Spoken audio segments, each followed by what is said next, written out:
maison, c'est la maison bleue. Et en fait, ce que j'aime bien dans ma maison, c'est qu'en fait, elle est de plein de pieds. Je vis sur tout l'étage en fait. J'ai pas besoin de monter, descendre. Je suis directement sur mon jardin avec la terrasse qui y accède. J'ai donc mes pièces où je vis le plus qui donnent toutes sur la piscine. Donc là, plus que de m'y baigner, c'est vraiment le plaisir de la voir toute l'année, d'avoir toujours un relief, un miroir du ciel dans ma piscine. Et donc du salon ou de ma chambre, je vois toujours la couleur de l'eau, je vois ma terrasse avec mon jardin. Et c'est vraiment une maison où je vis à l'extérieur, beaucoup. Même à l'intérieur, j'ai tellement d'ouverture, c'est tellement lumineux que je me sens vraiment comme à l'extérieur.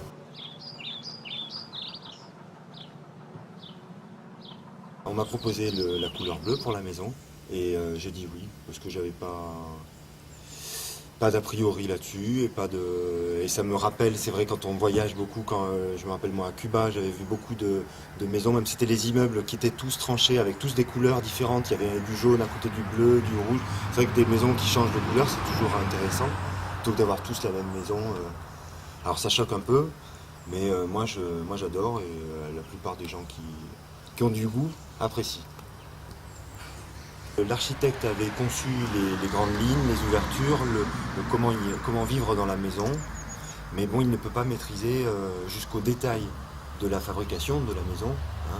Rien que les normes qui passent constamment, auxquelles il faut s'adapter. Et les entreprises, elles, qui ont travaillé, les maçons, les électriciens, etc., la charpente, connaissent sur le bout des doigts les dernières contraintes techniques. Et donc on a ajusté à chaque fois pour faire ce qu'avait prévu l'archi avec les entreprises. Donc ça, ce travail entre l'archi, ce qu'on veut, et l'entreprise pour l'obtenir, c'était à chaque fois beaucoup de négociations et de recherche de techniques possibles pour réaliser les plans, quoi. C'est peut-être ça la plus grosse contrainte. Mais autrement, il n'y en a pas eu, hein. C'est long, c'est dur, un chantier. Mais comme on était sur place aussi, l'avantage c'est qu'on a pu suivre les entreprises, faire un peu le rôle du bureau d'études en accompagnant l'architecte.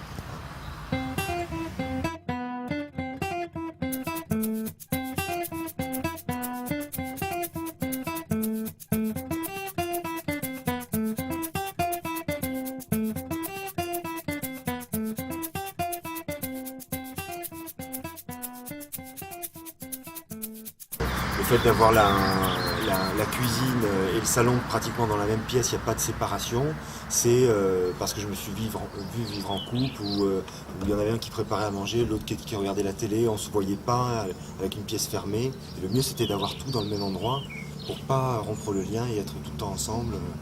Et donc c'est plutôt de mon expérience, comment j'ai aimé vivre, ou comment j'ai vu certaines maisons, comment elles étaient conçues, pour pouvoir m'en inspirer et pouvoir là donner mes idées sur la maison, comment j'allais vivre dans la maison.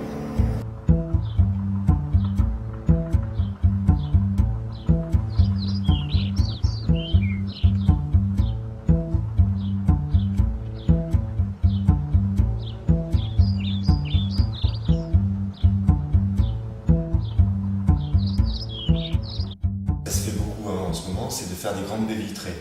En fait. Et moi, j'étais pas trop baie vitrée parce que je trouve que ça fait un peu serre.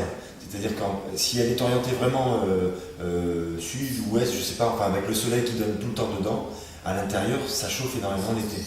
Donc je voulais avoir quelque chose de plus abrité du soleil, quoi. Et donc en fait, ce qui m'intéressait, c'était d'avoir un rythme de plein et de vide entre murs et fenêtres, et porte-fenêtres. Quelque chose de très traditionnel. Et en fait, Alain Castin, l'archi, est allé mesurer une vraie Toulousaine, une ancienne Toulousaine faite en briques, etc., pour voir le rythme entre les fenêtres et les murs. Et il l'a reproduit ici, sur toute la longueur, pour avoir le même rythme. Et donc il y a cette ombre et ce jour, toute la journée, avec le soleil qui bouge et donc les variations de lumière à l'intérieur de la maison.